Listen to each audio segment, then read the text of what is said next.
বিসমিল্লাহির রহমানির রহিম। আজকে আমি এই কচু দিয়ে, এটা কচু না আলু কি নামে চিনেন জানি না, এই আলু দিয়ে আমি, এটি আমাদের বাড়িতে হয়েছে, বাড়ির কচু, এটা দিয়ে আমি গরুর মাংস রান্না করব। গরুর মাংস,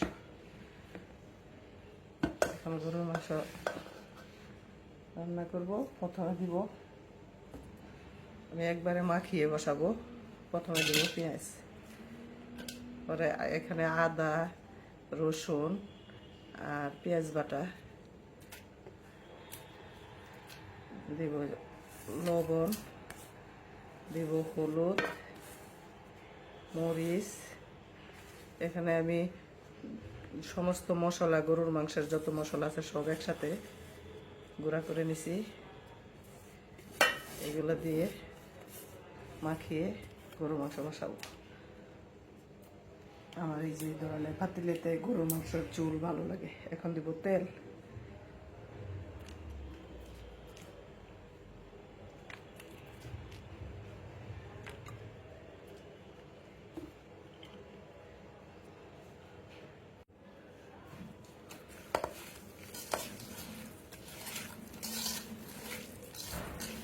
এখন দিব গরুর মাংস।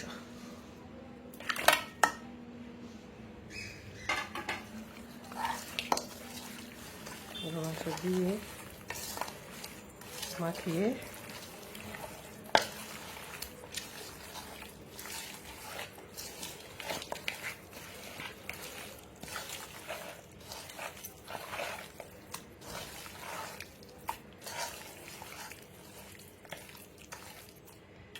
এখন আমি অল্প পরিমাণ পানি দিব কষানোর জন্য।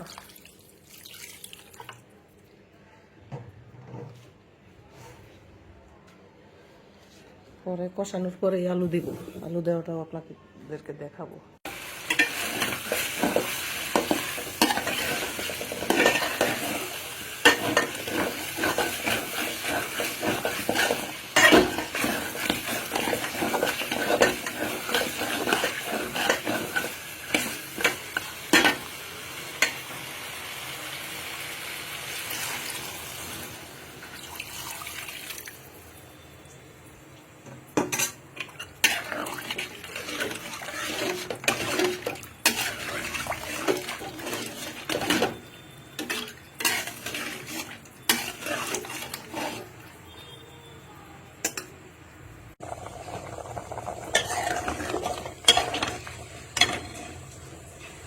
আমি কচুগুলা দিয়ে দিব,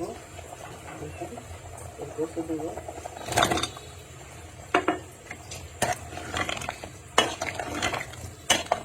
কচুগুলা অল্প বেশি হয়ে যায়, তাই কয়েকটা বলো দেখলে তুলে দিব। আর সাথে দিয়ে দিব আর একটু গরম মশলা, এই যে দিয়ে দিলাম আর একটু গরম মশলা। এই যে ডাল হইলে, কচুর সাথে ডাল হলে তুলে